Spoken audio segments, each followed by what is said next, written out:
우리 옆에 있는 분들과 또 함께 인사하겠습니다. 사랑합니다. 축복합니다. 사랑합니다. 축복합니다. 오늘은 부활의 증인으로 살라라는 제목으로 하나님 말씀 증거하겠습니다. 오늘은 부활 주일입니다. 부활절은 기독교에 있는 교회 여러 절기 중에서 가장 기쁜 절기 중에 하나입니다. 왜냐하면 부활이 없이는 기독교가 되지 못하기 때문에 그렇습니다. 여타의 종교들은 그 모시는 성인들이나 아니면은 거기서 추종하는 대상이 죽음에서 끝이 났어요. 그러나 예수님께서는 죽었다가 다시 살아나셨고 우리에게도 부활이 있을 수 있다. 그 부활의 첫 열매가 되어주시기 때문에 우리에게도 부활이 참 값지고 의미 있는 줄을 믿습니다. 우리 부활하신 주님의 사랑과 능력이 또 우리 권능교회 성도님들 가운데 넘치기를 바랍니다. 특별히 육체 가운데 고난이 있으신 분들, 또 경제적인 고난이 있으신 분들, 또 마음의 어려움이 있으신 분들에게 이 주님의 죽으심과 또 부활의 능력이 가득 위로가 돼서 돌아갈 수 있게 되기를 주님의 이름으로 축원드립니다. 우리 주님께서 우리가 지난 주간에 고난 주간을 계속 묵상하셨는데 우리 주님께서 무법한 자들에게 붙잡으셔서 돌아가셨어요. 십자가에 달려 돌아가셨습니다. 그런데 주님께서 돌아가신 날은요, 금요일이었죠. 그러니까 안식일 전날의 예비일이었습니다. 그런데 우리 주님께서는 다른 일반 사람들보다 조금 더 약하셨는지 보통 사람들은 십자가에 달리게 되면은 보통은 2, 3일 정도 살아있게 되고 길게는 일주일, 어떤 가장 오래 산 사람의 기록은 한 달 정도까지도 살아있다고 하는데 우리 주님께서는 십자가에 박히신 지 반나절 만에 죽임을 당하게 되셨어요. 너무 갑자기 돌아가셨습니다. 뿐만 아니라 예수님께서 돌아가시는 그날 오후에 해가 지게 되면 해가 짐과 동시에 안식일이 시작이 돼요. 우리나라와 같이 어떤 자정이 구분이 있어서 자정부터 그 다음 날로 넘어가는 것이 아니라 금요일 날 해가 지면은 해가 지는 그 순간부터 안식일이 시작이 되는 것입니다. 그렇기 때문에 아마도 주님의 장례가 갑자기 돌아가시고 난 후에 바로 안식일이 시작됐기 때문에 주님의 장례가 정상적으로 이루어진 것 같지는 않습니다. 당시 장례는 보통 여성들이 마무리를 하게 되어 있었어요. 한 사람이 죽게 되면은 여성들이 나중에 향품을 갖고 와서 그 시신의 향품 처리를 하고서 마지막으로 장례를 마무리하는 거죠. 그런데 아마도 주님께서 그렇게 급하게 가셔서 그런지 혹은 돌아가시고 나서 안식일이 바로 시작되셔서 그런지 몰라도 이 장례가 마무리까지 완전히 매듭되어지지는 않았습니다. 그래서 안식일이 지난 새벽, 그러니까 주일 아침이죠. 주일 아침에 막달라 마리아와 요새의 어머니 마리아가 이 새벽부터 그 무덤으로 달려가서 향품을 갖고 주님의 시신을 마무리해드리려고 갑니다. 아직 어두운 시간에 주님의 무덤으로 향하고 있어요. 여러분 한번 생각해 보세요. 지금부터 2000년 전이에요. 그러니까 가로등도 없던 시절이지 않습니까? 그런데 무덤으로 가는 것이 무슨 옆집 가는 것도 아닌데 얼마나 무섭고 또 두려운 마음이 있을 수 있겠습니까? 보통 열정 아니고서는 그 새벽 미명에 무덤에 간다는 것은 사실 어려운 일이지요. 저도 초등학교 때 조치원이라는 곳에 살았던 적이 있는데 태권도 학원을 마치고 나면은 늦게 귀가했던 그런 기억들이 있습니다. 귀가하는 길이 산골 길이었는데 집으로 오는 그 길, 산골 길의 양쪽에 무덤이 있었어요. 근데 밤에 태권도 학원을 마치고 그날은 무슨 대회를 준비했는지 태권도 학원을 마치고 딱 왔는데 그날따라 그 무덤이 이장을 했는지 다 파헤쳐져 있는 거예요. 파묘 영화가 요즘 유행이죠. 그런데 그 영화처럼 무덤이 다 파헤쳐져 있는데 여러분 무서우면은 어떠시죠? 오히려 시선을 뚫어지게 쳐다보고 가요. 그 무덤 파진데 뭐가 나오나 계속 봅니다. 그리고 천천히 가다가 무덤을 지나치면 뛰어가죠.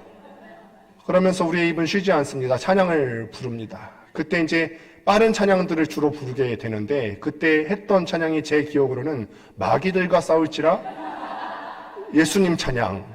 그 양옆에 집들도 하나도 없는 그런 곳이었어요. 그런데 저도 그런 무서운 마음들이 있었는데 이 두 여인은 또 얼마나 무서웠겠어요. 무덤을 피해서 가는 것도 아니고 무덤으로 가고 있는 거예요. 너무너무 힘들고 어려운 결단을 한 거죠. 그럼 우리가 한번 질문을 던져볼 수 있겠습니다. 마리아는 왜 이런 결단을 할 수 있었을까?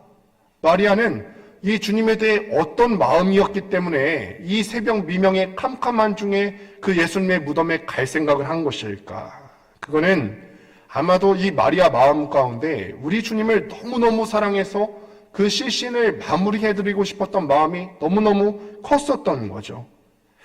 마리아의 그 마음, 그 사랑의 간절한 마음은 어디서 왔을까요? 예전에는 너무 불행하게도 이 막달라 마리아는 귀신 들렸던 사람이에요. 그것도 한 귀신도 아니고 7귀신 들렸던 사람이에요. 이 말은 귀신에 의해서 그 막달라 마리아라는 한 인격적 존재가 귀신에 의해서 완전히 장악되고 잠식되어 있었다는 거예요. 보통 귀신이 7마리가 아니라 한 귀신만 들렸다 하더라도 이거는 사람이 감당하거나 옆에 있는 사람이 도와서 무언가를 할 수 없는 지경에 이릅니다.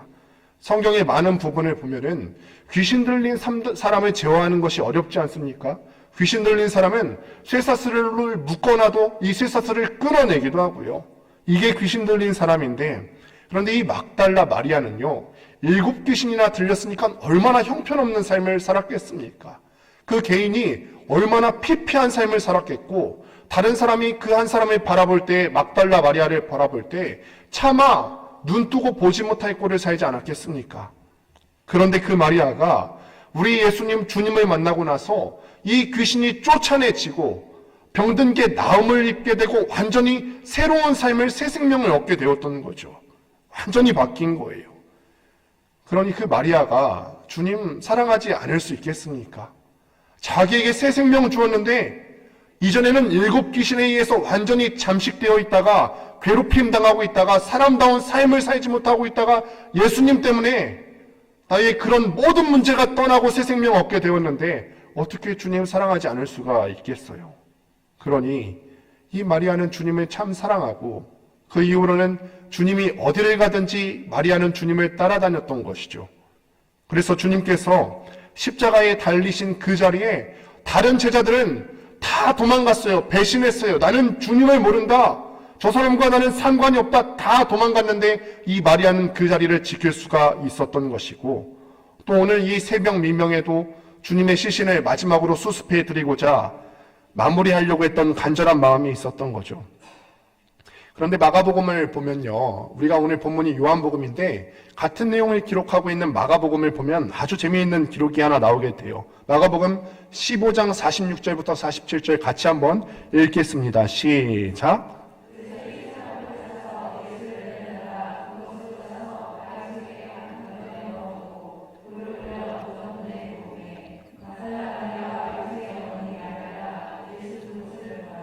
아멘. 두 마리아가 예수님의 시신을 마무리해 드리려고 하는데 처음에 예수님의 시신이 그 무덤에 들어가는 장면도 다 봤어요. 그 무덤이 어디에 위치해 있는지도 눈으로 확인했고 시신이 들어간 후에 돌이 굴러져서 막혀 있는 것까지 다 눈으로 확인했습니다. 돌을 굴려서 막은 것까지도 기록이 됩니다. 이거를 두 마리아가 보았다고 기록해요. 그런데 오늘 보시기 전에 16장 2절부터 3절까지 말씀을 또 보시게 되면 안식 후 첫날 매우 일찍이 해 돋을 때 그 무덤으로 가며 서로 말하되 누가 우리를 위하여 무덤 문에서 돌을 굴려주리요 하더니, 이 부분을 볼 때마다 참 웃긴 거예요. 저는 이런 막달라 마리아 스타일이 너무 좋은 거예요. 어떻게 하든지 주님 앞에 내가 사랑하는 마음을 막 표현하고 싶은데 일단 저지르는 거예요. 분명히 봤어요. 무덤이 어딘지 보고 돌이 막혀 있는지도 봤는데 일단은 주일 아침에 막 가는 거예요. 가다가 생각난 거죠. 아, 맞다. 돌이 막혀져 있었는데.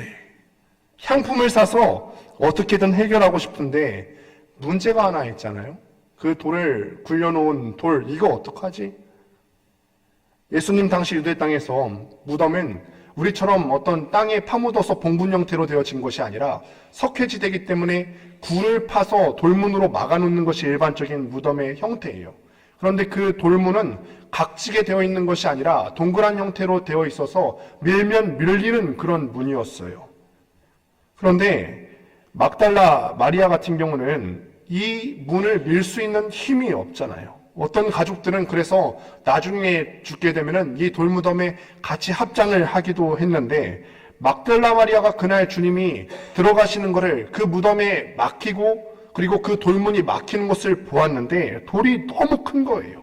이 두 여인의 힘으로는 이 돌문을 열 수가 없습니다.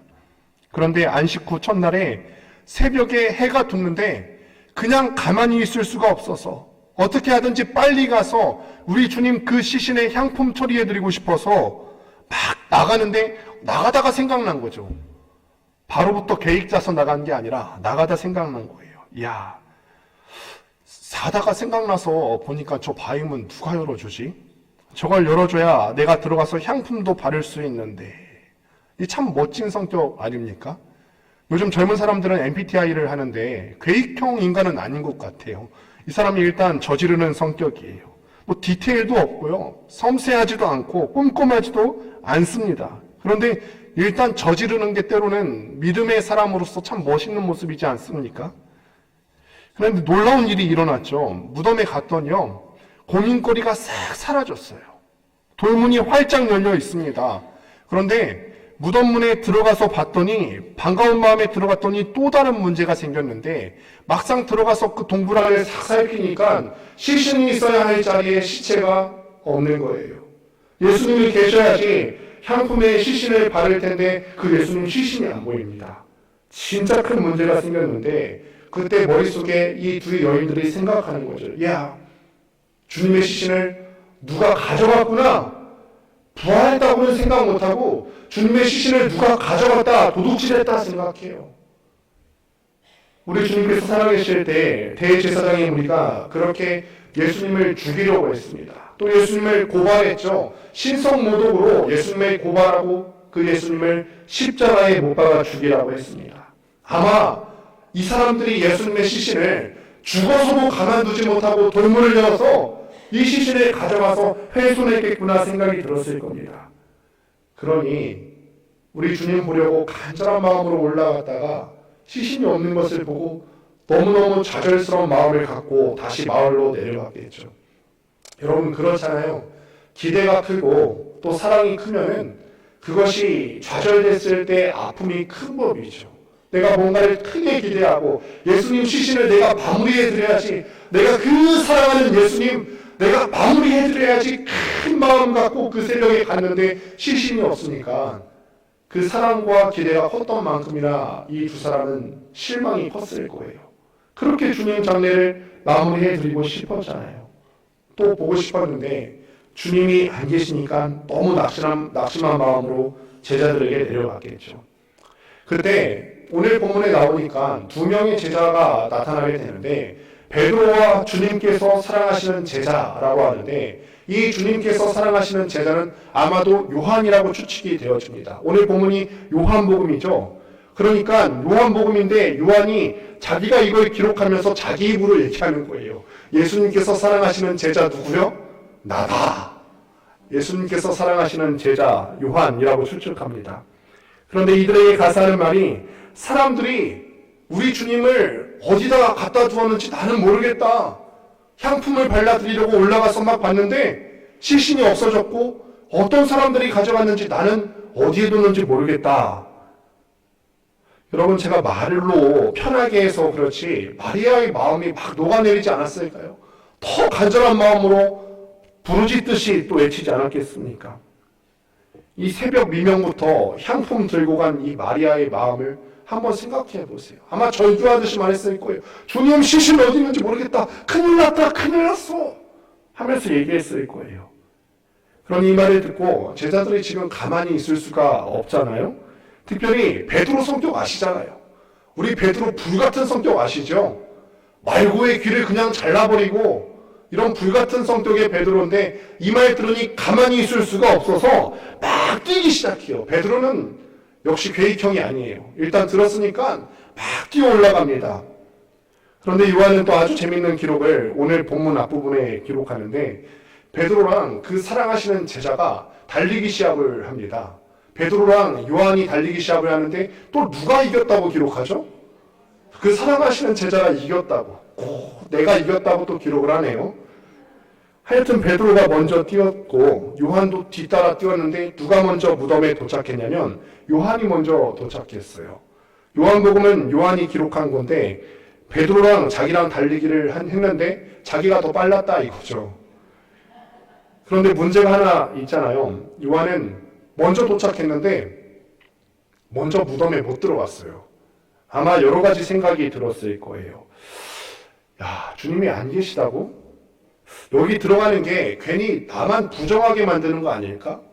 유대 관습상은 어떤 무덤이라든지 죽은 시체라든지 이런 것들을 부정하게 여겼잖아요. 그러니까 무덤에 들어가는 게 머뭇거려질 수 있겠습니다. 아마 여러 가지 가능성 있는 생각들을 하고 머뭇하고 무덤 안으로 못 들어가고 앞에서 막 서성이고 있는데 그때 뒤돌아온 우리 배 선생님, 베드로 선생님께서 오셨죠. 근데 우리 베드로 선생님은 어떤 성격이라 했죠? 계획형이 아니에요. 무덤에 도착했으니 들어가야 됩니다.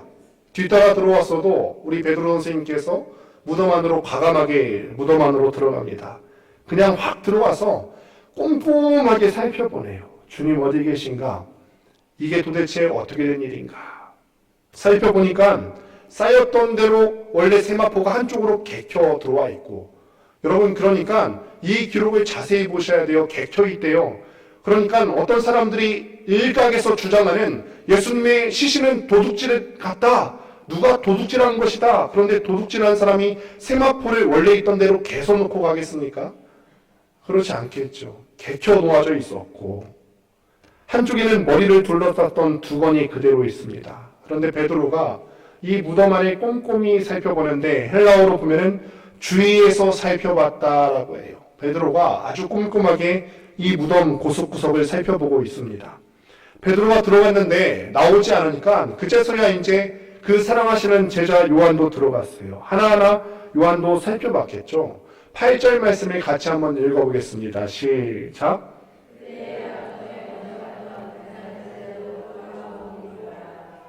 아멘. 요한은 이날 사건 이후에 60년 후에 이 요한복음을 기록하고 있거든요. 자기가 그때 베드로와 함께 무덤에서 이 예수님의 세마포와 두건을 보았던 자기의 시선을 보다라고 하는 단어를 어떤 표현으로 쓰게 되냐면 눈치채다라고 하는 단어로 기록됐어요. 우리 단어로 보면은 그냥 보았다라고 하는 뜻이 되지만 헬라어 원어로 보게 되면은 눈치챘다는 거예요. 요한이 가서 뭘 눈치챘을까요? 막달라 마리아도 빈 무덤을 보았고요. 베드로도 그 가서 꼼꼼하게 살펴보았어요.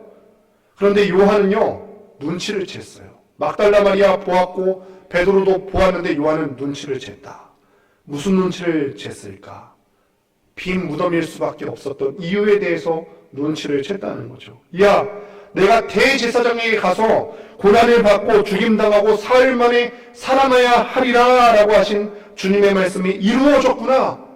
그 말씀에 대해서 요한은 영적인 감각으로 눈치를 챘습니다. 요한은 자기가 눈치를 챘다고 기록한 다음에 9절 말씀을 보시면 그들이 성경대로 예수님이 살아나야 하리라 하신 말씀을 아직 알지 못하더라. 그들은 알지 못했는데 나는 눈치를 챘다. 그날 일을 그렇게 기록합니다. 여기서 그들은 그 무덤에 있었던 사람은 첫째는 베드로였고 둘째는 요한이고 셋째는 막달라 마리아와 요새의 어머니 마리아입니다.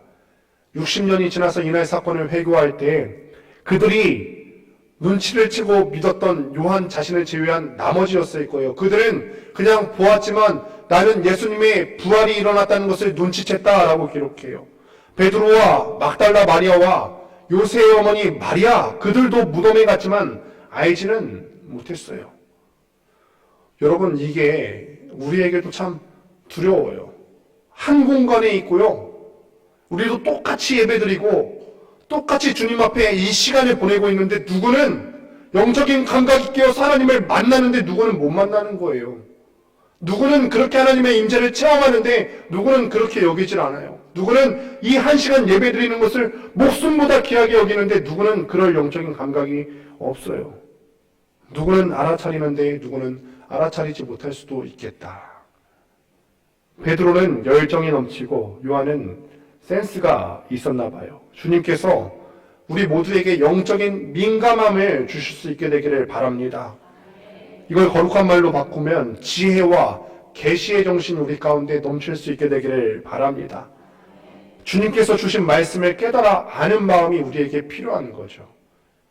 베드로도 몰랐고 또 막달라 마리아도 몰랐고 요새의 어머니 마리아도 몰랐지만 뒤늦게 무덤 안으로 들어갔던 이 요한은 눈치채고 예수님의 부활을 믿었습니다. 우리가 모두가 이렇게 영적인 감각들이 깨어서 하나님께서 우리에게 주시는 말씀이 무슨 뜻인지 세세히 새겨듣고 주님 앞에 쓰임받는 일꾼 될 수 있게 되기를 바랍니다. 제자들이 그렇게 돌아갔습니다.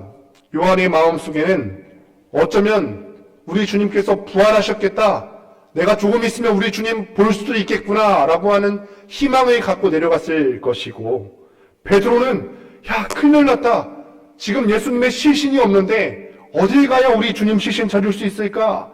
믿지 못한 사람은 놀라면서 내려갔을 겁니다. 그런데 마리아는 그날 안 내려갔어요. 빈 무덤 바깥에 서서 계속 울고 있습니다. 울고 있다가 빈 무덤이라도 보고 싶어서 구부려서 그 무덤 안에 들여다봤는데 세상에 두 천사가 앉아있는 것을 목격하게 됩니다. 이쪽 끝과 저쪽 끝에 두 천사가 앉아서 울고 있는 마리아에게 묻습니다. 마리아야, 왜 우느냐? 마리아는 너무 놀란 마음에 대답하죠. 사람들이 내 주님을 어디다 두었는지 내가 알지 못합니다. 얼마나 쓰리고 아픈 마음으로 말했겠습니까? 그렇게 말하고서 뒤를 돌아보니까 한 남자가 서 있어요. 마리아는 이 남자가 동산지기인 줄을 알았습니다. 그런데 그 남자가 묻습니다. 어찌하여 울며 누구를 찾느냐? 어찌하여 울며 누구를 찾느냐? 부활하신 주님이셨죠. 주님을 사랑하기는 했지만 믿지 못하고 있는 막달라 마리아에게 오셔서 물으시는 거예요. 너희가 왜 울고 있고 누구를 찾느냐? 근데 우리 주님은 마리아가 왜 우는지 알고 계시잖아요. 누구를 찾는지도 우리 주님께서는 알고 계시잖아요. 그런데 왜 묻는 거죠? 이 막달라 마리아는 점입가경이에요. 갈수록 심각해집니다.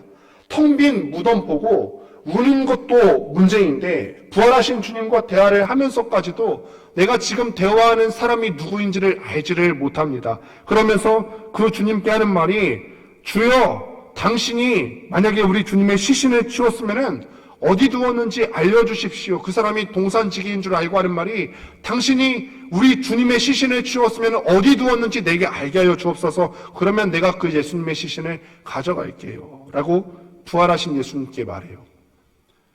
아마 주님의 몸이 예전 몸이 아니라 부활하신 몸이라 생각해서 그런 걸 수도 있고, 야, 부활이 어떻게 일어날 수 있겠나, 그 말을 믿지 못해서 예수님을 못 알아봤을 수도 있겠습니다. 하여튼 눈앞에 있는 주님을 알아보지 못하고 이렇게 말합니다. 그러자 주님께서 야, 이놈의 자식아! 라고 말하고 싶었는데 저라면 그러고 싶었을 거예요. 이렇게 안 하시고 마리아야 라고 불러주세요. 마리아야. 정말 다정하게 불러주셨을 것 같아요. 저는 원고를 쓰면서 이렇게 다정하게 표현을 못하고 있지만 우리 예수님께서는 마리아를 불렀을 때 얼마나 다정하게 불러주셨을까요? 아마 막달라 마리아 이전에 7 귀신 들렸을 때 그렇게 다정하게 바라보시고 불러주시진 않으셨을까요? 그의 이름을 불러주셨어요. 함께 전도여행을 다니면서 늘 불러주셨던 그 이름 마리아야. 주님이 자기 이름 부르시는 것을 듣고서야 비로소 깨닫습니다. 이분이 주님이시구나. 그래서 대답하시기를 라보니 선생님. 그렇게 바로 앞에 있는 사람이 예수님인 것을 깨달은 거죠. 주님 따라다니면서 선생님 선생님 라보니 라보니 하면서 불렀던 그 대화가 드디어 다시 시작됩니다. 그런데 마리아가 앞에 있는 분이 예수님인 걸 알았을 때 그냥 조용히 불렀을까요? 예수님 불렀을까요? 알았을 거예요. 얼마나 반가웠을까요? 예수님! 예수님이세요 진짜? 라고 여자 목소리로 말했을 거예요. 그렇게 보고 싶었던 주님, 그래서 너무너무 사랑해서 시신의 향품이라도 발라드리고 싶었던 그 주님, 이 마리아의 사모하는 그 마음, 또 주님을 만나지 못해서 허탈했던 마음, 이 모든 것이 한꺼번에 싹 극복되는 순간인데 어떻게 그냥 조용하게 부를 수 있겠어요? 마리아야 라고 했을 때 하나 펄쩍 뛰면서 끌어안았든지 뭐 주님의 손을 확 붙잡으려 했든지 두려워서 손의 끝이라도 붙잡으려고 했겠죠. 그랬더니 주님께서 하신 말씀이, 야, 이거 좀 제발 나에 좀 내버려둬라. 주님 왜 이렇게 얼음장처럼 차가운 말씀하시죠? 좋아서 뛸 수도 있고 붙잡을 수도 있지. 우리 주님 그 마음 몰랐을까요? 왜 이렇게 매정하게 나를 붙잡지 마라, 만지지 말라 하셨을까?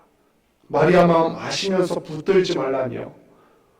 주님의 마음은 그 다음 17절에 설명이 되어 있는데, 마리아야, 내 형제들에게 가서 말하기를 내가 아직 아버지한테 올라가지 못했어. 내가 하나님한테 아직 올라가지 못했어. 그러니까 나는 지금 부활했고 하나님께로 가야 되니까 내가 가기 전에 빨리 내 형제들에게 가서 이 소식을 알려라. 여러분, 지금 주님께서 제자들에게 대해서 뭐라고 부르시고 계시죠? 내 형제들, 내 형제들이라고 부르세요.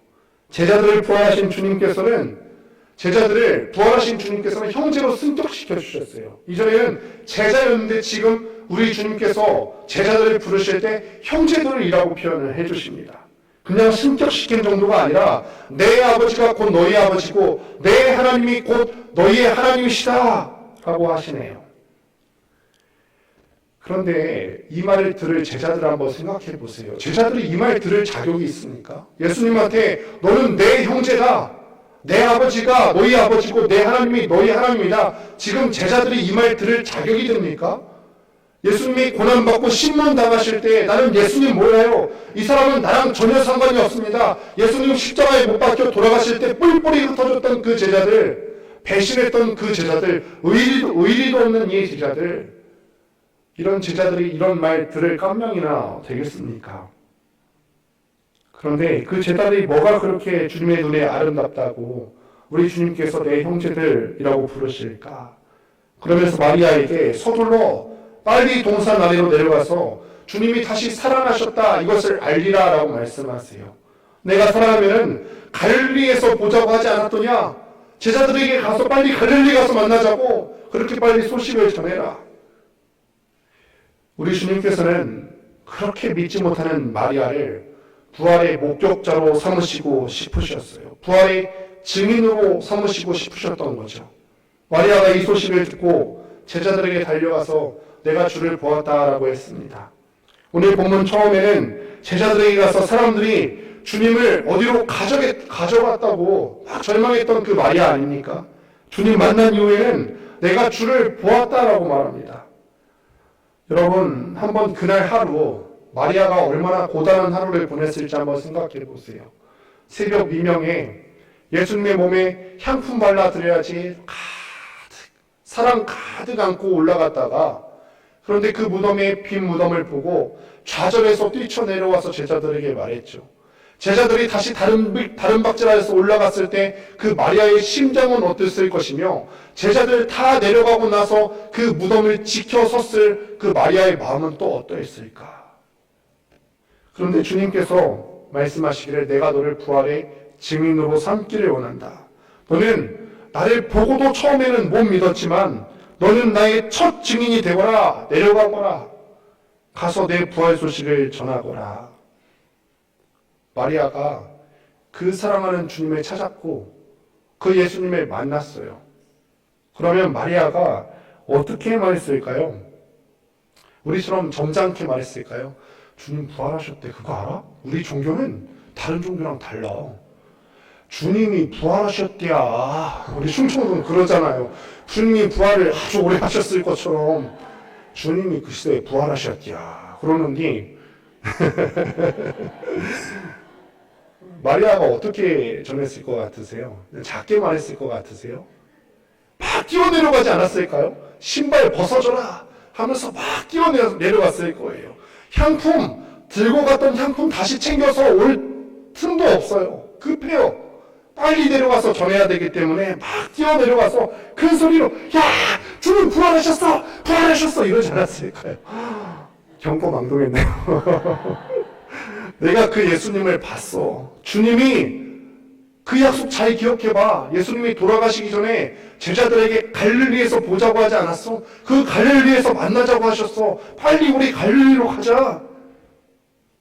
이 부활의 날에 우리가 그렇게 주님 만나기를 바랍니다. 나는 예수님으로부터 너희는 내 형제들이다. 나의 아버지가 너희 아버지가 될 것이고 나의 하나님이 너희의 하나님이시다 그 말 들을 자격이 없어요. 나는 죄인이고 나는 예수님 모른다고 말한 죄인이고 알면서도 내 삶 가운데 주님을 애써 부인하고 죄짓고 살았던 우리 죄인이에요. 그럼에도 주님께서는 우리를 불러주실 때 너는 내 형제다, 너는 내 자매다. 또 우리는요 주님을 보고도 동산지기로 착각하는 영적으로 무지한 사람이에요. 같은 공간에 있어도 주님이 살아계신 것을 깨닫지 못하고 감각적으로 깨닫지도 못하는 그런 영적으로 무지한 사람이에요. 주님이 오랫동안 말씀하셔도 성경 말씀 주시면서 우리에게 말씀하시고자 하시는 바가 있었어도 도무지 알아먹을 기가 없는 그런 어두운 사람입니다. 그럼에도 그런 믿음 없는 나에게 주님께서는 부활의 아침에 나를 첫 번째 목격자로 삼으셨고 그날 주님께서는 나를 부활하신 주님의 형제요 자매로 삼으신 줄 믿습니다. 말씀을 맺습니다. 오늘 우리가 어떤 형편에 있든 부활하신 주님을 경험할 수 있게 되기를 바랍니다. 이것이 우리에게 위로가 되고 격려가 되고 힘이 되기를 바랍니다. 우리가 어떤 상황에 있든지 정말로 주님께서 부활하셨다면 그 부활의 능력으로 우리의 삶을 보듬어 주실 것이고 그 부활의 능력으로 우리의 삶을 일으켜 세워주실 줄 믿습니다. 그리고 여전히 주님을 믿지 못해서 슬픔 가운데 있는 사람들이 많이 있지요. 그들에게 주시는 주님의 말씀 요한복음 16장 22절입니다. 내가 다시 너희를 부리니 너희 마음이 기쁠 것이요. 믿지 못하는 마리아를 믿지 못하는 이 제자들을 기쁘게 하려 했던 이 주님의 마음처럼 기쁜 마음으로 열방으로 나가서 여전히 기쁨이 없는 많은 사람들에게 예수님의 부활의 기쁜 소식을 전하는 부활의 증인으로 살 수 있게 되시기를 주님의 이름으로 축원드립니다.